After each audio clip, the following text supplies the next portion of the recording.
जय जय रघुवीर समर्थ. मित्रांनो, घरातील या 5 गोष्टी कधीही इतरांना देऊ नयेत. मित्रांनो, आज मी तुम्हाला माता लक्ष्मीची एक प्राचीन कथा सांगणार आहे आणि या कथेद्वारे तुम्हाला समजेल की स्त्रीने आपल्या घरातील कोणकोणत्या वस्तू इतरांना देऊ नयेत. जी स्त्री या वस्तू इतरांना देते, माता लक्ष्मी तिच्या घरातून कायमस्वरूपात निघून जाते. मित्रांनो, माझी तुम्हा सर्वांना नम्र विनंती आहे की तुम्ही ही कथा पूर्णपणे ऐका. कथेला मध्येच सोडून जाण्याची चूक करू नका, कारण अर्धे अपूर्ण ज्ञान नेहमी घातकच असते. जो कोणी स्त्री पुरुष ही कथा पूर्णपणे ऐकतो, माता लक्ष्मी त्याची झोळी आनंदाने भरते. चला तर मित्रांनो, अधिक वेळ न लावता आपण आपल्या कथेला सुरुवात करूया. मित्रांनो, जुन्या काळातील गोष्ट आहे. मध्य देशात एक अतिशय सुंदर नगर होते. त्या नगरात कलावती नावाची स्त्री पती सासू सासरे यांच्यासोबत राहत होती. कलावती ही एक पतिव्रता आणि पूर्ण मनोभावे धर्माचे पालन करणारी स्त्री होती. त्याचबरोबर कलावती घरकामात कुशल आणि हुशार होती. कलावती स्वभावाने खूप दयाळू होती. ती नेहमी इतरांना मदत करत असे. कलावतीचा पती गोपीनाथ हा एक व्यापारी होता.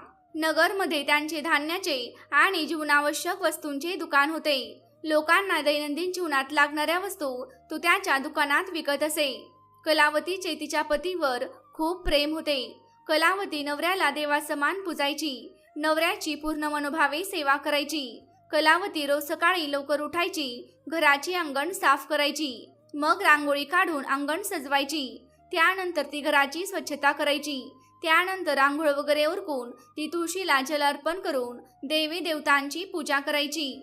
अशा प्रकारे ती तिची रोजची कामे करत असे. कलावतीने कधीही कोणाचा अनादर केला नाही. ती नेहमी सगळ्यांशी गोड स्वरूपात बोलायची. कलावतीला पाहून सर्वजण म्हणायचे की कलावती ही लक्ष्मीसारखे गुण असलेली स्त्री आहे. ती तिच्या कुटुंबाची खूप छान काळजी घेते. मित्रांनो, कलावती ही खूपच दानधर्म करणारी स्त्री होती. दानधर्म करताना कलावती कधीच मागे हात ठेवत नसे. जो कोणी भिकारी तिच्या दारात येत असे, तिने त्याला कधीही दान दिल्याशिवाय परत पाठवले नाही. तिच्या दारातून कोणीही रिकाम्या हाताने जात नसे. जो कोणी उपाशीपोटी तिच्या दारात येत असे, कलावती कधीच त्याला उपाशीपोटी परत पाठवत नसे. तिच्या दारावर आलेले सर्व भिकारी खूप आनंदी होऊन तिला आशीर्वाद देऊन परतायचे. एवढेच नाही तर कलावती शेजाऱ्यांनाही मदत करायची. ती तिच्या शेजारी राहणाऱ्या गरीब आणि दुःखी लोकांना नेहमी मदत करत असे. त्यांना ज्या काही गोष्टींची गरज असायची, कलावती विचार न करता त्या वस्तू त्यांना देत असे. त्यामुळे कलावतीचे शेजारी तिचा खूप आदर करायचे. ते म्हणायचे, अरे, ही कलावती साक्षात देवीचाच अवतार आहे. देवी लक्ष्मीने स्वतः कलावतीच्या रूपानेच जन्म घेतलेला आहे. लोक कलावतीचे भरभरून कौतुक करायचे. सगळेच तिच्याबद्दल चांगलेच बोलायचे. परंतु या गोष्टीचा कलावतीने कधीही गर्व बाळगला नाही. ती नेहमी सगळ्यांशी आदराने बोलायची. मित्रांनो, एके दिवशी कलावतीचा एक शेजारी तिच्या घरी येतो. कलावती तिचे स्वागत करते आणि तिला मोठ्या प्रेमाने म्हणते, बहिणी, माझ्या घरी तुझे स्वागत आहे. आज तू माझ्या घरी का आली आहेस? तुला काही हवे असेल तर मला सांग, मी तुला नक्कीच मदत करेन. कलावतीचे शेजारी म्हणते, अगं कलावती बहीण, आज माझ्या घरी नातेवाईक आले आहेत. मी त्यांच्यासाठी जेवण बनवत आहे, परंतु माझ्याकडे पोळपाट, लाटणे आणि तवा नाही. त्यामुळेच मी तुझ्याकडे पोळपाट, लाटणे आणि तवा मागायला आले आहे. जर तू मला या गोष्टी दिल्या तर तुझी माझ्यावर मोठी कृपा होईल. काम पूर्ण झाल्यावर मी तुझ्या वस्तू तुला परत करेन. कलावती म्हणाली, बहीण, यात काय मोठं आहे? मला आता पोळपाट, लाटणे आणि तव्याची गरज नाही, म्हणून तू घेऊन जाऊ शकतेस. थांब, मी आत्ताच घेऊन येते. कलावती किचनमध्ये जाते आणि किचनमधून पोळपाट, लाटणे आणि तवा आणते आणि शेजारणीला देते. ती शेजारीण म्हणते, ताई, तुमचे खूप खूप आभार. आज तुम्ही माझी खूप मोठी अडचण दूर केली आहे. स्वयंपाक पूर्ण झाल्यानंतर मी तुमचं पोळपाट, लाटणे आणि तवा परत करेन. कलावती म्हणाली, ताई, काळजी करू नका. तुमचे काम पूर्ण झाल्यानंतर आरामात मला परत करा. शेजारीन कलावतीचा पोळपाट, लाटणे आणि तवा घेऊन निघून जाते. काही वेळाने दुसरी स्त्री कलावतीच्या घरी येते. कलावती तिचे खूपच प्रेमाने स्वागत करते आणि म्हणते, ए ताई, आज तुला माझ्याकडून काय हवे आहे? तू अजिबात संकोच करू नकोस. तुला माझ्याकडून काय हवे आहे ते सांग, मी तुला नक्कीच मदत करेन. तेव्हा ती बाई म्हणते, कलावती, माझ्या घरात खूप घाण आहे आणि माझ्याकडे घर स्वच्छ करण्यासाठी काही नाही, म्हणून मी तुझ्याकडे झाडू मागायला आली आहे. जर तुला काही अडचण नसेल तर कृपया मला तुमच्या घरातील झाडू दे. मी माझे घर स्वच्छ केल्यानंतर झाडू तुला परत करेन. कलावती काही विचार न करता म्हणते, ताई, तुम्हाला फक्त झाडू हवा आहे ना? मग त्यात काय अडचण असू शकते? तुम्ही थांबा, मी तुम्हाला माझ्या घरातील झाडू आणते. असे म्हणत कलावती घरात जाते, झाडू आणते आणि त्या महिलेला देते. ती बाई कलावतीच्या घरातून झाडू घेऊन निघून जाते. त्यानंतर काही वेळाने दुसरी महिला कलावतीच्या घरी येते. कलावती तिचे मोठ्या प्रेमाने स्वागत करते. कलावती म्हणते, ये ताई, आज माझ्या घरी कसे येणे केलेस? तुला जे काही हवे आहे ते मला न डगमगता सांग, मी तुला मदत करण्याचा नक्कीच प्रयत्न करेन. तेव्हा ती स्त्री म्हणते, कलावती, तू खूप दयाळू आहेस. मी तुझ्याबद्दल खूप ऐकलं आहे आणि तू नेहमी सगळ्यांना मदत करत असतेस, म्हणूनच मी तुझ्याकडे छोटीशी मदत मागायला आले आहे. कलावती म्हणते, ताई, अजिबात संकोच करू नको. तुम्हाला जे काही हवे आहे ते मला माग. जर ते माझ्याकडे असेल तर मी नकार देणार नाही. मी तुम्हाला नक्कीच मदत करेन. तेव्हा ती स्त्री म्हणते, कलावती, आज माझ्या घरी मुलाचे कुटुंबीय माझ्या मुलीला बघायला येत आहेत. त्यामुळे मला थोडी काळजी वाटत आहे, कारण माझ्याकडे माझ्या मुलीला घालण्यासाठी एक सुद्धा दागिना नाही. त्याचबरोबर चांगली साडी सुद्धा नाही. मला काहीच कळत नाही की मी माझ्या मुलीला मुलासमोर कशी उभी करू. अंगावर दागिने आणि चांगली साडी नसल्यामुळे मुलाकडचे पाहुणे लगेचच माझ्या मुलीला नाकारून निघून जातील. कृपया तुम्ही मला माझ्या मुलीसाठी काही दागिने आणि कपडे द्या. मी एका दिवसाने ते सर्व परत करेन. जेव्हा बघण्याचा कार्यक्रम पूर्ण होईल तेव्हा मी तुमचे दागिने परत करीन. शेजारणीचे हे म्हणणे ऐकल्यानंतर कलावती म्हणाली, ताई, काळजी करू नकोस. तुझी मुलगी माझ्या लहान बहिणीसारखी आहे. मी तिला नक्कीच मदत करेन. मी तुला माझे दागिने आणि साडी आत्ताच देते, जी नेसल्यावर तुझी मुलगी राजकुमारीसारखी दिसेल. मग कलावती आज जाते, दागिने आणि साडी आणते आणि शेजारणीला देते. ती स्त्री आनंदाने कलावतीचे दागिने आणि साडी घेऊन निघून जाते. संध्याकाळी आणखीन एक शेजारीण कलावतीच्या घरी येते. कलावती तिचे खूप प्रेमाने स्वागत करते आणि म्हणते, ये बहिणी, मला सांग, तू आज माझ्या घरी का आली आहेस? मी तुला कशी मदत करू शकते? तुम्हाला जे काही हवे आहे ते मला न डगमगता सांगा, मी तुम्हाला नक्कीच मदत करेन. शेजारीण म्हणते, अगं कलावती बहीण, तू खूप दयाळू आहेस आणि प्रत्येकाला मदत करतेस, म्हणूनच तर मी तुझ्याकडे आले आहे. माझ्या मुलाला भूक लागली आहे आणि माझ्याकडे त्याला द्यायला दूध नाही, म्हणून मी तुझ्याकडे दूध मागायला आले आहे. जर मला थोडं दूध मिळालं तर खूप मोठे उपकार होतील. कलावती म्हणाली, अगं ताई, यात काय मोठी गोष्ट आहे. मी आता तुला दूध आणून देते. कलावती किचनमध्ये जाते, दूध घेऊन येते आणि ते शेजारीणला देते. शेजारीण आनंदाने दूध घेऊन निघून जाते. अशा प्रकारे कलावती तिच्या घरी आलेल्या सर्वांची मदत करते आणि आनंदाने घरातील कामे करू लागते. त्यानंतर रात्री तिचा नवरा घरी परततो. कलावती आपल्या पतीला नमस्कार करते आणि त्याची चांगली सेवा करते. रात्री पती पत्नी दोघेही सुखाने झोपतात. दुसऱ्या दिवशी जेव्हा त्यांना जाग येते तेव्हा त्यांना एक वाईट बातमी ऐकायला मिळते. एक माणूस धावत कलावतीच्या घरी येतो आणि कलावतीच्या नवऱ्याला म्हणतो, अरे भाऊ, काल रात्री तुझे दुकान कोणीतरी लुटले आहे. सर्व सामान गायब आहे.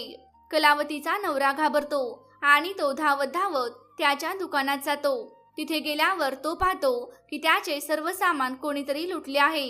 त्याच्या दुकानात ठेवलेले सर्व पैसे चोरीला गेल्याचे त्याला दिसते. तो दुःखी आणि निराश होऊन घरी वापस परततो आणि कलावतीला सर्व काही सांगतो. हे ऐकून कलावती खूप दुःखी होते. कलावती म्हणते, काळजी करू नका, आपल्या घरात अजून खूप पैसे आहेत. त्या पैशांच्या मदतीने तुम्हाला पुन्हा व्यवसाय सुरू करता येईल. त्यानंतर कलावती तिच्या घराच्या तिजोरीत पाहते, परंतु तीही पूर्णपणे रिकामी दिसते. त्यानंतर कलावती तिच्या घराच्या तिजोरीत पाहते, परंतु ती सुद्धा पूर्णपणे रिकामी दिसते. त्यातील सर्व सामान, सर्व पैसे चोरीला गेले होते. हे पाहून कलावती खूप दुःखी होते. हे कसे घडले हे तिला काहीच समजत नाही. कलावतीचा नवरा तिच्यावर खूप रागावतो आणि कलावतीला विचारतो, खरे सांग, घरात ठेवलेले सगळे पैसे कुठे गेले? कलावती म्हणते, आहो, दिवसभर मी घरीच होते. सगळे पैसे तिजोरीतच होते, परंतु आता सर्व पैसे गायब आहेत. हे सर्व पैसे कोणी चोरले मला माहीत नाही. कृपया तुम्ही शांत व्हा. आपण यावर नक्कीच काहीतरी उपाय शोधू. कलावतीचा नवरा म्हणतो, तू इतर लोकांना घरात बोलावून खाऊ घालतेस. अनोळखी लोकांना घरात बोलावण्याचे हेच फळ आहे. त्यापैकीच एकाने आपल्या घरातून सर्व पैसे चोरले आहेत. कलावतीचा नवरा रागाच्या भरात तिला शिवीगाळ करतो. कलावतीची सासूही तिला खूप शिव्या देते आणि म्हणते, तू नेहमी शेजाऱ्यांना घरातील वस्तू देत राहतेस. विचार न करता कोणाचीही मदत करतेस. त्यापैकी एकाने घरातील सर्व पैसे चोरले आहेत. सर्वजण कलावतीला वाईट साईड बोलत असतात. तेव्हा कलावती तिच्या नवऱ्याला सांत्वन देते आणि म्हणते, आहो, अजून माझे दागिने आहेत. मी माझे काही दागिने आपल्या शेजारणीला दिले होते. मी तिच्याकडून दागिने घेऊन परत येते. त्या दागिन्यांमुळे आपल्यावरील हे संकट टळू शकते. असं बोलून कलावती त्या शेजारणीच्या घरी जाते, जिला तिने दागिने दिले होते. परंतु तिथे गेल्यावर तिला मोठा धक्काच बसतो. ती पाहते की तिच्या घरी कोणी नाही. ती महिलाही घर सोडून कलावतीचे दागिने घेऊन पळून गेली आहे. कलावती निराश होऊन घरी परतते आणि तिच्या पतीला सर्व काही सांगते. कलावतीचे बोलणे ऐकून तिचा नवरा खूपच चिडतो आणि कलावतीला शिवीगाळ करू लागतो. कलावतीचा नवरा म्हणतो, अगं कलावती, तू मूर्ख आहेस. तुझ्यामुळे मी माझी सर्व संपत्ती आणि समृद्धी कमावली आहे. तुझ्या या दान देण्याच्या सवयीमुळे आज मला या समस्येला सामोरे जावे लागत आहे. ते काही नाही, आता तू या घरात राहू शकत नाही. तू आत्ताच या घरातून चालती हो. कलावती म्हणते, आहो, तुम्ही हे काय म्हणत आहात? तुमच्याशिवाय या जगात माझे कोणीही नाही. तुम्हाला सोडून मी कुठे जाऊ? कलावतीचा नवरा म्हणतो, तुला वाटेल तिथे जा, पण या घरात तू राहू शकत नाहीस. तुझ्यामुळे माझे सर्व काही उद्ध्वस्त झालं आहे. तू हे घर उद्ध्वस्त केलं आहेस. कलावती तिच्या नवऱ्याला हात जोडून विनंती करू लागते, हे स्वामी, असं बोलू नका. मी कोणताही गुन्हा केलेला नाही. मी तुमच्याशिवाय जगू शकत नाही. प्लीज मला घराबाहेर काढू नका. पण कलावतीचा नवरा तिचं ऐकत नाही आणि तो तिला घराबाहेर काढतो. तो म्हणतो, आता तो इथून चालती हो आणि परत तुझं तोंड दाखवू नको.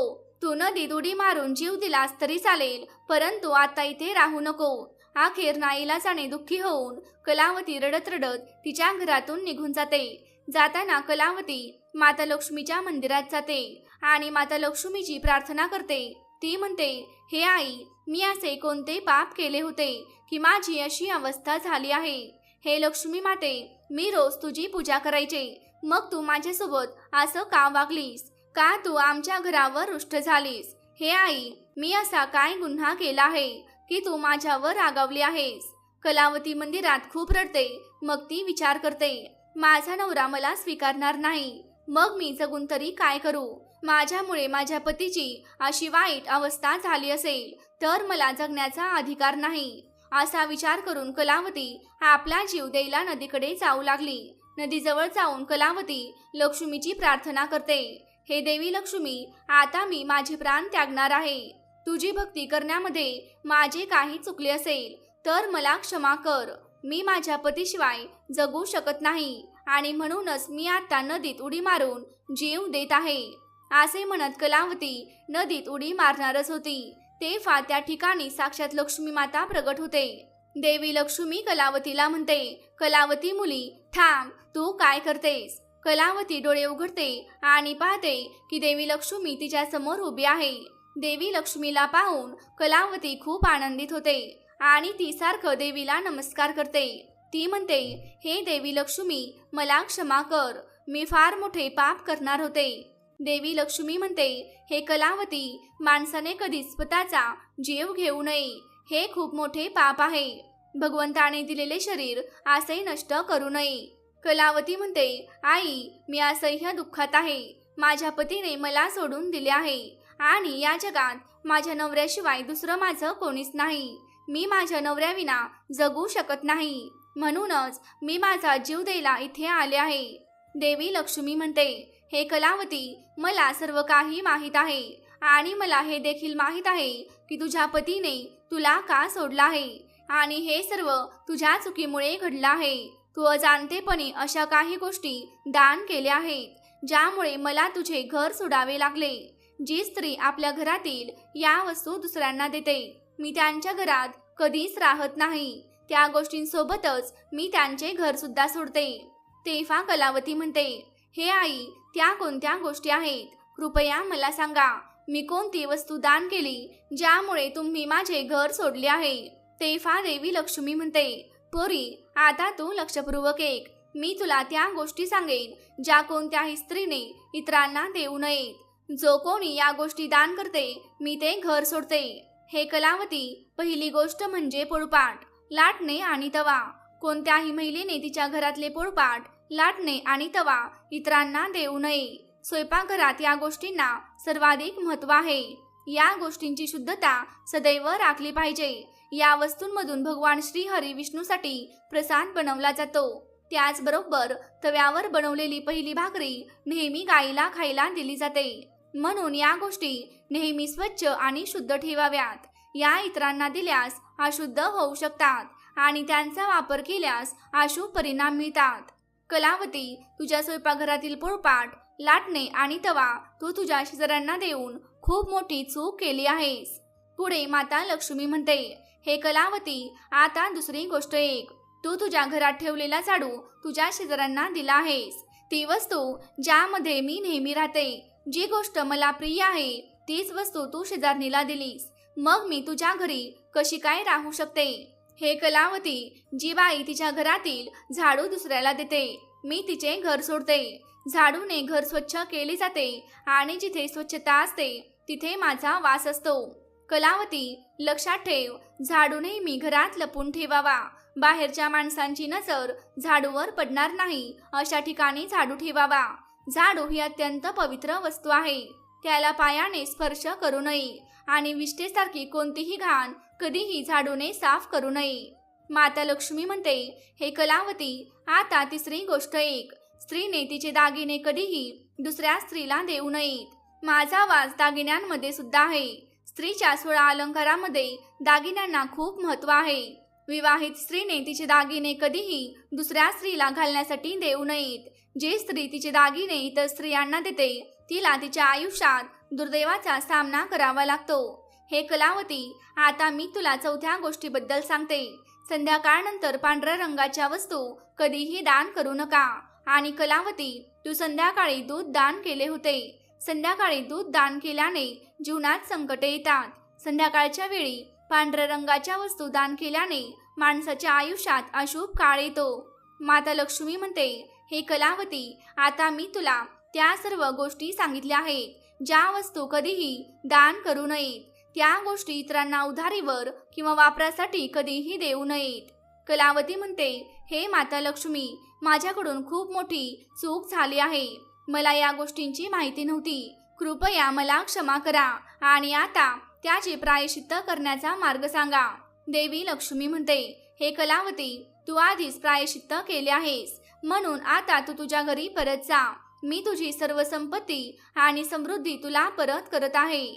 असे म्हणत माता लक्ष्मी त्या ठिकाणाहून अंतर्धान पावते. मग कलावती माता लक्ष्मीचे आभार मानते आणि त्या ठिकाणाहून घराकडे जाऊ लागते. तेवढ्यात कलावतीचा नवरा तिला शोधत तिच्या दिशेने येत असतो. तो कलावतीकडे येतो आणि तिची माफी मागतो. तो म्हणतो, कलावती, मला क्षमा कर. मी तुला खूप वाईट बोललो होतो. तू साक्षात माता लक्ष्मीचा अवतार आहेस. माता लक्ष्मीच्या कृपेने आपल्याला आपली सर्व संपत्ती परत मिळाली आहे. आपली सर्व संपत्ती आणि समृद्धी परत आली आहे. ज्यांनी आपली संपत्ती लुटली होती त्यांनी आपली संपत्ती आपल्याला परत केली आहे आणि तुझे नाव घेऊन माफी मागितली आहे. ते सर्व चोर म्हणाले, स्वतः माता लक्ष्मी आमच्या स्वप्नात आली होती आणि मातेने आम्हाला कलावतीचे सर्व धन परत करायला सांगितले आहे. जर आम्ही असे केले नाही तर मातेच्या रौद्र रूपाचा सामना आम्हाला करावा लागेल, अशी मातेने आम्हाला चेतावणी दिली आहे. त्यामुळे आम्हाला तुमचे धन नको आहे आणि आजपासून पुन्हा कधीच आम्ही चोरी करणार नाही, असे त्या चोरांनी सांगितले. हे ऐकून कलावती खूप आनंदित झाली. त्यानंतर ती तिच्या पतीसह घरी परतली. देवी लक्ष्मीच्या कृपेने कलावतीच्या घरात सुखसमृद्धी परत येते आणि त्यानंतर कलावतीने तिच्या घरातील या 4 गोष्टी इतरांना कधीच दिल्या नाहीत. तर मित्रांनो, मला आशा आहे की तुम्हाला ही कथा आवडली असेल. व्हिडिओ आवडला असेल तर व्हिडिओला लाईक करायला विसरू नका. त्याचबरोबर कमेंट बॉक्समध्ये जय माता लक्ष्मी लिहायला बिलकुल विसरू नका. भेटूया पुढच्या अशाच एका ज्ञानवर्धक व्हिडिओमध्ये. जय जय रघुवीर समर्थ.